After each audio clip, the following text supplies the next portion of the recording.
આકાશવાણી ભુજ પ્રસ્તુત છે અખબારોની હેડલાઇન્સનો કાર્યક્રમ હેવર હેવર.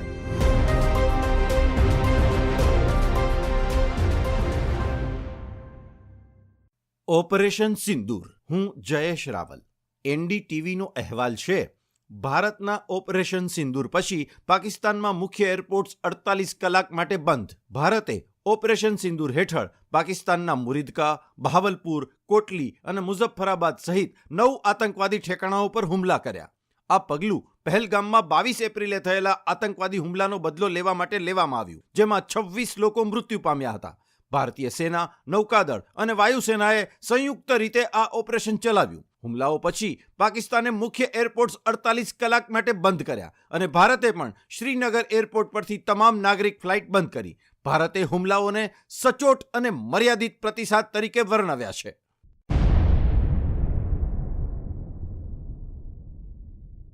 નમસ્કાર, હું સ્મિતા રાણા. કચ્છમિત્રના પ્રથમ પાના પરના સમાચાર છે. ભારતની રણહાક, પાકિસ્તાનમાં ફફડાટ. પાક સાથેની સીમાએ યુદ્ધ વિમાનો ગર્જના કરશે. અમેરિકાએ પણ ભારતને સમર્થન જાહેર કરતા કહ્યું, આતંક પર પ્રહાર માટે આગળ વધો. આજે દેશભરમાં બ્લેકઆઉટ, સાયરન ગુંજી ઉઠશે. કચ્છ સહિત 244 જિલ્લામાં સિવિલ ડિફેન્સ મોકડ્રીલ, ગૃહ સચિવે સમીક્ષા કરી. કચ્છમિત્રના છેલ્લા પાના પરના સમાચાર છે.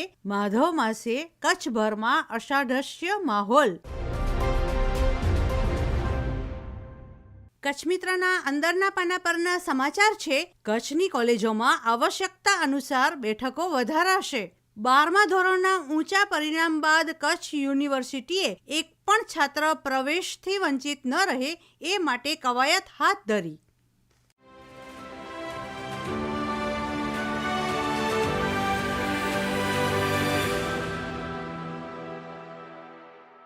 હું મનોજ સોની. દિવ્ય ભાસ્કરના ભુજ ફ્રન્ટ પેજ પર સમાચાર છે કે 50 કિલોમીટરની ઝડપે પવન ફૂંકાશે તેવી આગાહી, પણ જોખમી હોર્ડિંગ ન ઉતર્યા. ભુજમાં હોર્ડિંગ્સ યથાવત. અન્ય એક સમાચારમાં માંડવીમાં 40 વીજ જોડાણમાં ગેરરીતિ, 36.75 લાખનો દંડ. ભુજ વિસ્તારમાં ચેકિંગ દરમિયાન પણ 9 લાખની વીજ ચોરી પકડાઈ. દિવ્ય ભાસ્કરની ગાંધીધામ આવૃત્તિમાં સમાચાર છે કે ગાંધીધામ પર ફરી તોડાતું જળ સંકટ. ટપ્પર ડેમની મોટરમાં ખોટીપો સર્જાયો. ગત રોજ 40ની જગ્યાએ માત્ર 27 MLD પાણી આવતા સપ્લાય ઓછું થયું. ઉનાળામાં આકાશથી પાણી વરસે છે પણ નળથી જળ નથી ટપકતું.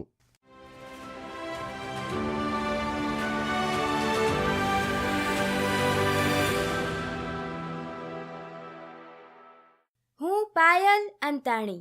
સંદેશના પ્રથમ પાને સમાચાર છે. ભારત બ્રિટન વચ્ચે ઐતિહાસિક ફ્રી ટ્રેડ કરાર.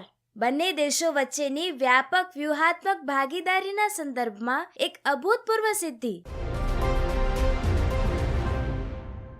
સંદેશમાં કચ્છ પેજના સમાચાર છે. ભુજમાં રેડ ક્રોસ ડેની ઉજવણી અંતર્ગત રથયાત્રાનું સ્વાગત. ભુજ પૂર્વે ગાંધીધામ, અંજાર સહિતમાં યાત્રાનું સ્વાગત કરાયું. સંદેશમાં અન્ય એક સમાચાર છે. બોર્ડે પ્રથમવાર સ્કૂલ વાઇઝ પરિણામનો રેકોર્ડ વેબસાઇટ પર મૂક્યો. રાજ્યની તમામ શાળાઓ હવે બોર્ડ પરીક્ષાના પરિણામનો રેકોર્ડ ઓનલાઈન મેળવી શકશે.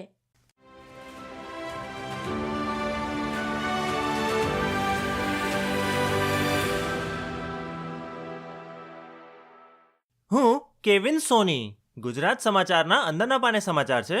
કચ્છથી 4100 શિક્ષકોની સરકારના માગણી પત્રક મુજબ દરખાસ્ત કરાઈ. શિક્ષક ગટની અસર રૂપે નબળું પરિણામ આવ્યું. બાળકોના નામાંકન આધારે 31 જુલાઈના નવું મહેકમ નક્કી કરાશે. ગુજરાત સમાચારના અંદરના પાને કચ્છ આવૃત્તિમાં સમાચાર છે. સરકારે કોમન એન્ટ્રન્સના સ્ટેચ્યુટમાં નવી જોગવાઈઓ કરી. યુનિવર્સિટીઓની પરીક્ષામાં ગેરરીતિ બદલ હવે વિદ્યાર્થીઓને 10,000 સુધીનો દંડ. રાજ્યની 11માંથી દક્ષિણ ગુજરાત યુનિવર્સિટીએ સૌપ્રથમ અમલ કર્યો કોમન એક્ટ, પરંતુ હજુ કોમન અમલ નહીં. ગુજરાત સમાચારના બીજા પાને સહતસવીર અહેવાલ છે. ટ્રાફિકની અડચણ દૂર કરવા તંત્રનો વધુ એક પ્રયાસ. ભુજમાં શાકભાજીના 130 ધંધાર્થીઓને ઓપન એર થિયેટરમાં હંગામી જગ્યા.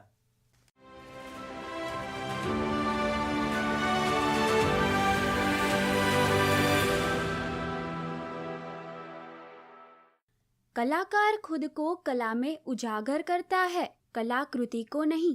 नोबेल पुरस्कार प्राप्त करनारा पहला एशियाई व्यक्ति, गीतांजलिना સર્જક, બંગાળી કવિ, કહાનીકાર, ગીતકાર, નિબંધકાર, નાટ્યકાર, ચિત્રકાર તેમજ મહાત્મા ગાંધીએ જેમને ગુરુદેવની ઉપાધિ આપી એવા કવિવર શ્રી રવિન્દ્રનાથ ટાગોરની આજે જન્મ જયંતિ છે.